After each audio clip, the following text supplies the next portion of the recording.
त्यो मूर्ति बनाउने मान्छेले के भन्छ भने के गर्नु हेर्नु यस्तो सञ्चालकको गाउँ छ तर केटाकेटी पाल्नै पर्यो ढुङ्गा कुदेर यसो मूर्ति बनाइरहेको दुई चार पैसा आउँछ जिन्दगी पाल्नु पर्यो के गर्ने एक पैसा जीवन श्रावण रोजगारी भन्छ यसो जिउ यसो आँखा के भन्छ नि के नाम यसो जिउ मुख बिगारेर क्या मुख बिगारेर त्यति छ जिन्दगी पाल्नु केटाकेटी पाल्नु पर्यो के गर्नु ढुङ्गा कुदेर दुई चार पैसा आउँछ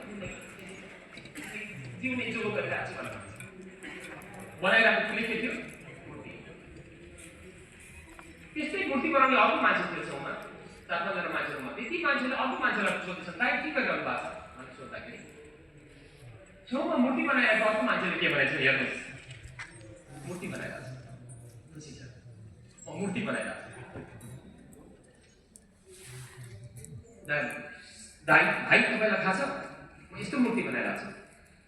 म भगवान शिवको मूर्ति बनाइरहेको छु यो मूर्तिको हरेक अङ्ग बनाउने बेलामा म भगवानको याद गरिरहेको छु भगवान कस्तो हुनुहुन्छ भनेर यो मूर्ति बनाउने कुराले भगवान शिवको मूर्ति बनाउने कुराले मलाई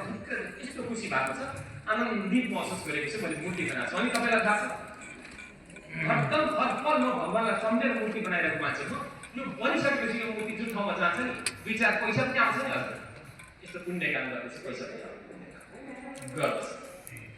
अलिकति निर्वाचनमा खटिएको कर्मचारीले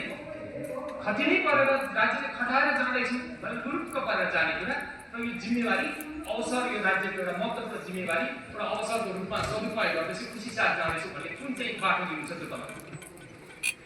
तपाईँलाई हाम्रो अनुरोध यस यो अवसर समयले परिस्थितिले जुटाएको यो अवसरलाई